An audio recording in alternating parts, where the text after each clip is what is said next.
بسم اللہ الرحمن الرحیم۔ السلام علیکم، آپ دیکھ رہے ہیں الف نیوز اور میں ہوں آپ کے ساتھ ماجد علی۔ شامل کرتے ہیں پاکستان اور دنیا بھر سے breaking news headlines. Iran اور حزب اللہ اسرائیلی سیکیورٹی اہلکاروں کو نشانہ بنانے کی کوشش کر سکتے ہیں۔ اسرائیل کی وائی نیٹ نیوز سائٹ کی رپورٹ کے مطابق سیکیورٹی کابینہ کے ارکان کو خبردار کر دیا گیا ہے کہ ایران اور حزب اللہ اسرائیلی سیکیورٹی اہلکاروں کو قتل کرنے کی کوشش کر سکتے ہیں۔ ایرانی حدوں میں اسرائیلی وزراء پارلیمنٹ کے ارکان موجودہ یا سابق فوجی افسران یا انٹیلیجنس اہلکار بھی شامل ہو سکتے ہیں۔ وائی نیٹ نے دعویٰ کیا ہے کہ اسرائیل کی شین بیٹ جاسوسی ایجنسی خطرے کی وجہ سے انتہائی چوکس ہے۔ یہ انتباہ ایسے وقت میں سامنے آیا ہے جب اسرائیل ایران اور اس کے اتحادیوں کی جانب سے متوقع حملے کی تیاریاں کر رہا ہے، جنہوں نے 31 جولائی کو تہران میں حماس کے اسماعیل ہانیہ کے قتل کا بدلہ لینے کا وعدہ کر رکھا ہے۔ خبر کے اگلے حصے میں بات کرتے ہیں۔ ایران نے اسرائیل پر حملہ کیا تو تباہ کن نتائج بھگتنا ہوں گے، امریکہ نے ایک بار پھر خبردار کر دیا۔ امریکہ نے خبردار کرتے ہوئے کہا ہے کہ ایران نے اسرائیل پر حملہ کیا تو اس کے سنگین نتائج ہوں گے۔ غیر ملکی خبرساں ادارے کی رپورٹ کے مطابق ایک امریکی اہلکار نے نام ظاہر نہ کرنے کی شرط پر بتایا ہے کہ ایران نے اسرائیل پر حملہ کیا تو غزہ میں جنگ بندی کے لیے جاری مذاکراتی عمل متاثر ہو سکتا ہے اور ایران کو حملے کے سنگین نتائج بھی بھگتنا ہوں گے۔ امریکہ، برطانیہ، فرانس ہر طرح کی صورتحال کے لیے جوابی کارروائی کی تیاری کر رہے ہیں۔ ایران نے اسرائیل پر حملہ کیا تو اسرائیل کے لیے دفاع کے لیے سب کچھ کریں گے۔ امریکی اہلکار کا مزید کہنا تھا کہ 7 اکتوبر 2023 کو حماس کا حملہ ایران کی پراکسی جنگ تھا اور ایران کے اسرائیل پر حملے کی صورت میں یہ پراکسی جنگ مزید تیز ہو جائے گی۔ امریکی حکام کا معمول ہے کہ جن سرکاری پالیسیوں، فیصلوں اور اقدامات کو غیر سرکاری طور پر سامنے لانا چاہتے ہیں وہ حکام نام ظاہر نہ کرنے کی شرط پر بتا دیتے ہیں۔ ایران نے جولائی میں حماس کے سربراہ اسماعیل ہانیہ کے تہران میں قتل کے بعد بدلہ لینے کا اعلان کیا تھا۔ خبر کے اگلے حصے میں بات کرتے ہیں۔ غازی صہیونی حکومت کے فوجی مراکز پر حزب اللہ کے 5 حملے۔ نیوز رپورٹ کے مطابق لبنان کی اسلامی استقامتی تحریک حزب اللہ نے مقبوضہ فلسطین کے شمالی علاقے میں صہیونی حکومت کے 5 فوجی مراکز پر میزائل حملے اور توپخانوں سے گولہ باری کر دی۔ حزب اللہ نے اعلان کیا ہے کہ غزہ کے مظلوم عوام اور فلسطین کے استقامتی محاذ کی حمایت میں اس نے شمالی مقبوضہ فلسطین میں غازی صہیونی حکومت کے برقہ ریشہ فوجی مرکز پر گائیڈر میزائلوں سے حملہ کیا ہے۔ حزب اللہ کے مجاہدین نے اس طرح غازی صہیونی حکومت کی متعدد فوجی چھاونی، جلل دیر نامی فوجی اڈے اور العاصی فوجی مرکز پر میزائلوں اور توپوں سے حملے کیے ہیں۔ حزب اللہ لبنان نے اسی طرح لبنان کے عام شہریوں پر صہیونی حکومت کی جارحیت کے جواب میں نتوا نامی صہیونی کالونیوں کی ان عمارتوں کو میزائلی حملوں کا نشانہ بنایا ہے جن میں صہیونی حکومت کے فوجی رہتے ہیں۔ خبر کے اگلے حصے میں بات کرتے ہیں۔ غزہ میں جنگ بندی کے لیے مذاکرات اگلے ہفتے تک مؤخر، امریکہ کی نئی تجاویز پیش۔ غزہ میں جنگ بندی کے لیے امریکہ، قطر اور مصر کی زیر نگرانی جاری مذاکرات کو اگلے ہفتے تک مؤخر کر دیا گیا۔ عالمی خبرساں ایجنسی کی رپورٹ کے مطابق قطر مذاکرات مشترکہ بیان میں کہا گیا ہے کہ امریکہ نے جنگ بندی سے متعلق نئی تجاویز پیش کی ہیں تاکہ کسی معاہدے پر تیزی سے عمل درآمد ممکن ہو سکے۔ ثالث آنے والے دنوں میں اس تجاویز پر کام جاری رکھیں گے۔ انہوں نے بیان جاری کرتے ہوئے کہا کہ جانے بچانے، غزہ کے لوگوں کو راحت کی فراہمی اور علاقائی کشیدگی میں کمی کے لیے راستے کا تعین کیا جا چکا ہے۔ امریکہ، قطر اور مصر کی ثالثی میں ہونے والے مذاکرات میں اسرائیل نے بھی شراکت کی، تاہم حماس نے مذاکرات میں حصہ نہیں لیا۔ حماس کا موقف ہے کہ اس سے پہلے جو مذاکرات ہوئے ان میں جن نکات پر اتفاق ہوا تھا اسرائیل نے اس کی پاسداری نہیں کی۔ حماس کو مذاکرات میں حصہ نہ لینے کے باوجود پیش رفت سے آگاہ کر دیا گیا ہے۔ واضح ہے کہ غزہ میں جنگ کے خاتمے کے لیے کئی ماہ سے جاری مذاکرات کا نیا دور جمعرات کو شروع ہوا تھا۔ اس حوالے سے گزشتہ روز امریکی صدر جو بائیڈن نے کہا کہ کسی بھی فریق کو غزہ جنگ بندی ڈیل تک پہنچنے کی کوششوں کو کمزور نہیں کرنا چاہیے۔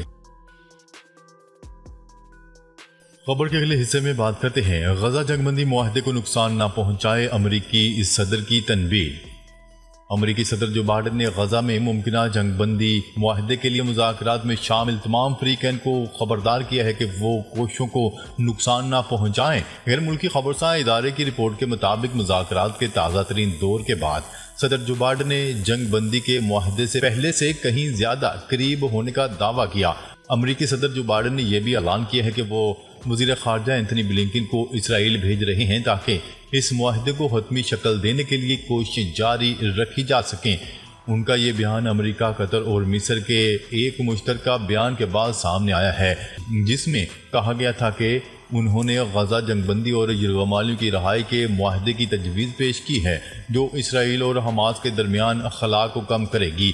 قطر مذاکرات میں پیش رفت کے کسی بھی اشارے کو حکومتوں کی جانب سے ضروری سمجھا جاتا ہے کہ وہ غزہ میں جنگ کو ایک مکمل علاقائی تنازع کی شکل اختیار کرنے سے روکنے کے لیے بے تاب ہیں۔ سالسوں کا کہنا ہے کہ گزشتہ 2 دنوں میں جنگ بندی کے لیے کیے جانے والے مذاکرات سنجیدہ تعمیری اور مثبت ماحول میں ہوئے ہیں۔ توقع کی جا رہی ہے کہ تکنیکی ٹیمیں قاہرہ میں اعلیٰ حکومتی عہدیداروں کے دوبارہ اجلاس سے قبل مجوزہ شرائط پر عمل درآمد کی تفصیلات پر آنے والے دنوں میں کام جاری رکھیں گے، جو کہ پرامید ہیں کہ دوحہ میں طے شدہ شرائط پر کسی سمجھوتے تک پہنچ جائیں گے۔ خبر کے اگلے حصے میں بات کرتے ہیں۔ حزب اللہ نے ایک ویڈیو جاری کی ہے جس میں اس نے زیر زمین ٹنلز اور وسیع پیمانے پر میزائل لانچر دکھائے ہیں تاکہ اسرائیل کے خلاف ایک بھرپور اور مکمل جنگ کے لیے اپنی تیاری کا اظہار کر سکے۔ ایک ایسے موقع پر ایرانی حمایت یافتہ لبنانی گروپ نے یہ ویڈیو جاری کی ہے جب دوحہ میں جنگ بندی کے لیے مذاکرات جاری ہیں اور لبنان میں سفارتی کوششیں بھی بڑھی ہوئی ہیں تاکہ جنگ کو روکا جا سکے۔ تقریباً 4.5 منٹ پر محیط اس ویڈیو میں دکھایا گیا ہے کہ حزب اللہ کے اہلکار وسیع علاقے میں سرگرمیاں کر رہے ہیں اور پہاڑی چٹانوں کے اندر ان کی سرنگیں موجود ہیں جن میں موٹر سائیکلوں سے لے کر فوجی گاڑیاں آسانی سے جا سکتی ہیں۔ چند ٹرکوں کو میزائل برداری کرتے ہوئے دیکھا جا سکتا ہے جن پر عماد 4 کا نشان بنا ہوا ہے۔ اس میزائل کا نام حزب اللہ کے کمانڈر عماد کے نام پر ہے جسے 2008 میں اسرائیل نے ایک بمباری میں شہید کر دیا تھا۔ اس ویڈیو کا عنوان یہ بتایا گیا ہے کہ ہمارے پہاڑ اور ان کی غاریں اسلحے کے گودام ہے۔ ویڈیو میں یہ بھی دکھایا گیا ہے کہ ایک میزائل لانچر پیڈ کا رخ سیدھا آسمان کی طرف ہے اور نہیں معلوم ہوتا کہ اس کا راستہ کہاں سے جاتا ہے۔ حزب اللہ کے پاس کئی قسم کے میزائل ہیں اور ان کی میزائلوں کے حوالے سے صلاحیت ایسی ہے کہ اگر اسرائیل نے لبنان پر جنگ مسلط کی تو اسرائیل کو ایسی مشکلات کا سامنا کرنا پڑے گا جو اس نے کبھی سوچی بھی نہ ہوں گی۔ یہ بات حزب اللہ کے سربراہ حسن نصر اللہ کی 2018 میں کی گئی ایک تقریر سے اس ویڈیو کا حصہ بنائی گئی ہے۔ خیال ہے کہ حزب اللہ اور اسرائیل کے درمیان ہر روز سرحدی جھڑپیں جاری ہیں اور یہ سلسلہ 7 اکتوبر کے بعد سے چل رہا ہے۔ 2006 کے بعد اسرائیل اور حماس کے درمیان یہ اب تک کا شدید ترین اور طویل ترین جنگی سلسلہ ہے، مگر پچھلے ماہ کے آخر میں حزب اللہ کے سینئر کمانڈر فواد شکر کی بیروت میں ہلاکت اور حماس کے سربراہ اسماعیل ہانیہ کے تہران میں قتل کے بعد خطے میں صورتحال سنگین تر ہو چکی ہے اور اب خطے میں ایک بڑی جنگ کا خطرہ بتایا جاتا ہے جس میں اسرائیل کی مدد کے لیے امریکی جنگی اثاثے اور اضافی فوجی نفری خطے میں پہنچ چکی ہے، جبکہ ایران، حماس اور حزب اللہ نے بھی اسرائیل کو حالیہ ہلاکتوں اور حملوں کا جواب دینے کا اعلان کر رکھا ہے۔ خبر کے اگلے حصے میں بات کرتے ہیں۔ پوپ فرانسس نے اسرائیل کو دہشت گرد قرار دے دیا۔ رومن کیتھولک عیسائیوں کے مذہبی پیشوا پوپ فرانسس نے غزہ کی المناک صورتحال پر شدید ردعمل ظاہر کرتے ہوئے اسرائیل کو دہشت گرد ملک قرار دے دیا۔ غیر ملکی خبرساں ادارے کی رپورٹ کے مطابق پوپ فرانسس نے اپنے ایک بیان میں کہا ہے کہ غزہ سے مسلسل تکلیف دہ خبریں آ رہی ہیں، کسی بھی نوع کے جواز کے بغیر وہاں نہتے شہریوں پر بمباری کی جا رہی ہے اور گولیاں برسائی جا رہی ہیں۔ انہوں نے کہا کہ بہت سے ایسے واقعات رونما ہوئے ہیں جو انسانیت سوز ہیں۔ پوپ فرانسس کا مزید کہنا تھا کہ عالمی برادری کو اس حوالے سے آگے بڑھ کر اپنا کردار ادا کرنا چاہیے تاکہ غزہ میں انسانیت سوز واقعات کی روک تھام ہو اور اسرائیل کو جارحی سے روکا جا سکے۔ خبر کے اگلے حصے میں بات کرتے ہیں افغان حکومت کی پاکستان کو ٹی ٹی پی کے درمیان ثالثی کا کردار ادا کرنے کی پیشکش۔